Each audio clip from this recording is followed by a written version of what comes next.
साथियों नमस्कार, सत्य की खोज में आपका स्वागत है। दोस्तों, बुद्धिज्म की जातकों को चुरा करके हमारे देश में वैदिक धर्म का निर्माण किया गया और बुद्धिज्म की जातकों पर खड़ा किया गया ये वैदिक धर्म, और ये बताने की कोशिश की गई बुद्धिज्म नाम की कोई चीज इस दुनिया में है ही नहीं, जबकि भारत के बाहर सिर्फ बुद्धिज्म ही ज़्यादा प्रचार प्रसार में था और यहाँ पर भारत देश के अंदर बुद्धिज्म को दबा करके यहाँ पर वैदिक धर्म को खड़ा किया गया।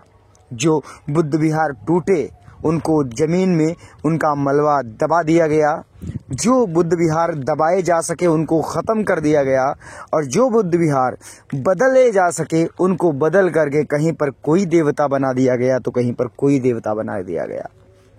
दोस्तों, हमारे देश में हड़पने की जो परंपरा है वो बहुत पुराने से इन पाखंडियों के अंदर चलती चली आ रही है, लेकिन हमारे देश के जो मूल निवासी लोग हैं, जो हमेशा से बुद्ध की विचारधारा को फॉलो करते चले आ रहे हैं, जो जानते नहीं हैं कि हम जन्म से ही बुद्धिस्ट हैं, वो मूल निवासी लोग समझ नहीं पाए कि ये जो हैं वो असलियत में हैं कौन। दोस्तों, आज ऐसी ही पोल खोलने वाले हैं, तो अगर अभी तक आप लोगों ने हमारे चैनल को सब्सक्राइब नहीं किया है तो तुरंत ही आप हमारे चैनल को सब्सक्राइब करके बेल आइकन को दबा करके नोटिफिकेशन ऑल सेलेक्ट कर लीजिए, जिससे हम जो भी वीडियो बनाएंगे सबसे पहले आपको मिल जाएगा। साथ ही साथ ये गुजारिश और कि अगर आप लोगों को हमारा कार्य अच्छा लग रहा है, हमारी टीम का कार्य अच्छा लग रहा है, तो आप लोग हमारी टीम को फाइनेंशियली सपोर्ट दे सकते हैं सामने दिए गए QR कोड को स्कैन करके, क्योंकि आप लोगों को मैं बता दूं कि वर्तमान समय में हमें फाइनेंस की बहुत ही ज्यादा जरूरत है, जिससे हमारी टीम आगे आगे जा करके आप लोगों के लिए नई नई जानकारी ला सकेगी। क्योंकि आपको शायद पता होगा कि वर्तमान समय में पिछले करीब 2 महीने से हमारा कोई वीडियो नहीं आ रहा है, तो उसका रीजन यही है। तो गुजारिश आपसे यही है कि तुरंत ही चैनल को सब्सक्राइब कर लीजिए और हमें फाइनेंशियली सपोर्ट जरूर करें सामने दिए गए QR कोड को स्कैन करके। तो आइए शुरू करते हैं।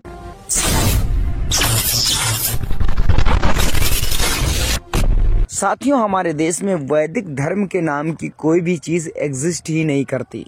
बस बात यह है कि हमारे देश की बुद्धिज्म की जो कहानियां हैं, जो जातक कथाएं हैं, उनको चुरा करके हमारे देश में जो बुद्धिज्म था उसका महायान जो है, महायान को ही पूरी तरीके से हिंदुइज्म में कन्वर्ट कर दिया गया और उसी को वैदिक धर्म नामक एक नाम दे दिया गया और बताया गया कि यह एक वैदिक धर्म है।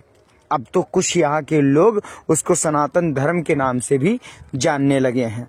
आज हम आप लोगों के बीच एक ऐसे मंदिर के बारे में पर्दाफाश करने वाले हैं जो कि राजस्थान के उदयपुर में स्थित है, जिसको एकलिंग मंदिर के नाम से जाना जाता है। साथियों, राजस्थान में उदयपुर जिले के कैलाशपुरी तीर्थ में भगवान शिव एकलिंग के नाम से विराजित हैं। श्री एकलिंग भगवान शिव का प्राचीन मंदिर है। साथियों, वहां के मंदिर के बारे में कुछ विशेषताएं ये पाखंडी बताते हैं कि राजस्थान में उदयपुर जिले के कैलाशपुरी तीर्थ में भगवान शिव एकलिंग के नाम से विराजित हैं। श्री एकलिंग भगवान शिव का प्राचीन मंदिर है। यहाँ स्थित शिवलिंग के चारों ओर मुख बने हुए हैं। मंदिर परिसर में 108 देवी देवताओं के अन्य छोटे छोटे मंदिर भी मौजूद हैं। इंद्र सागर झील के तट पर स्थित ये सभी मंदिर संगमरमर और चूना पत्थर के बने हुए हैं। मुख्य मंदिर 2 मंजिला इमारत है। इसकी छत की पिरामिड शैली और खूबसूरत नक्काशीदार टावर शानदार दिखते हैं। दोस्तों, आपको सोचने और समझने की बात है, ये वहाँ के पाखंडी इस मंदिर की विशेषता के रूप में बताते हैं और बताते हैं कि साल 917 में मिले एक शिलालेख के अनुसार लाकुशील संप्रदाय का है, किंतु मध्यकाल में वर्तमान एकलिंग का मंदिर बना और उसकी मौजूदा पूजा पद्धति निर्धारित की गई। मेवाड़ शैली में पत्थरों से निर्मित श्री एकलिंग उदयपुर और मेवाड़ का सबसे विख्यात और विशाल मंदिर है। एकलिंग के 4 चेहरे भगवान शिव के चारों रूपों को दर्शाते हैं। पूरब दिशा की तरफ का चेहरा सूर्य देव, पश्चिम की दिशा की तरफ का चेहरा भगवान ब्रह्मा और उत्तर की दिशा की तरफ का चेहरा भगवान विष्णु और दक्षिण की तरफ का चेहरा स्वयं रुद्र भगवान शिव का रूप दर्शाता है। मंदिर के गर्भगृह का मुख्य द्वार पश्चिम दिशा में खुलता है और गर्भगृह के सामने पीतल धातु से बनी शिव के वाहन नंदी की मूर्ति है। साथियों, ये आप लोगों के बीच में बताया जाता है और कहा जाता है कि श्री एकलिंग मेवाड़ के शासक और राजपूतों के मुख्य आराध्य देव हैं। कहा जाता है कि मेवाड़ में राजा उनके प्रतिनिधि के रूप में शासन किया करता था। युद्ध पर जाने से पहले राजपूत श्री एकलिंग का आशीर्वाद जरूर लेते थे। दोस्तों, ये वहाँ के राजस्थान के लोगों और पाखंडवादियों का मानना है, लेकिन मैं आप लोगों को बता देना चाहूँगा कि राजस्थान में जो राजपूताना है उससे भी पहले वहाँ पर मौर्यों का राज रहा है। और सम्राट अशोक मौर्य के जो वंशज थे मौर्य लोग, वो भगवान शिव के नहीं लेकिन शिव के प्रतिरूप अवलोकितेश्वर बोधिसत्व के जो उपासक हुआ करते थे, बुद्ध के उपासक हुआ करते थे। बुद्ध के उपासकों ने ऐसी जो मूर्तियां हैं, ऐसी जो कलाकृतियां हैं, ये बुद्ध की यादगार में वहाँ पर बनवाई हुई थी और ये बताने का कार्य किया था। और आज भी वहाँ पर बहुत सी ऐसी प्रतिमाएं हैं जो बुद्ध से रिलेटेड मिलती रहती हैं और हम ये बात नहीं जान पाते और सच जो है वो दबा का दबा रह जाता है।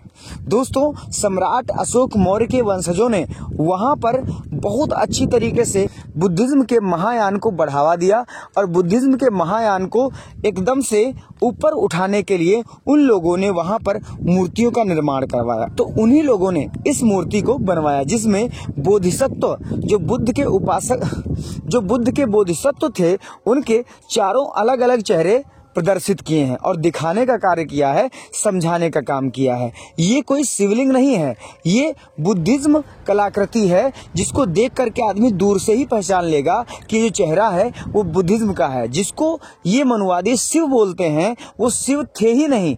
असलियत में शिव जो चेहरा दिखाया जाता है, सांपों वाला चेहरा, ये शिव हो सकता है इनका, लेकिन जो ओरिजिनल शिव है, जिसको शिव नाम दिया गया, वो अवलोकितेश्वर बोधिसत्व है, जिनका एक नाम शिव भी था, के उपासक राजा हर्षवर्धन थे। लेकिन राजा हर्षवर्धन तो बुद्धिस्ट थे और ऐसे ही यहाँ के मौर्यवंशी जो राजा थे, जो राजस्थान के मौर्यवंशी राजा थे, उन्होंने भी ऐसे ही भगवान बुद्ध के उपासक यानी बोधिसत्वों के उपासना करने में ही ये जो मूर्ति है, ये कलाकृति है, ये बनवाई थी, जिसको आज के समय में इन्होंने एकलिंग मंदिर के रूप में बदल दिया है।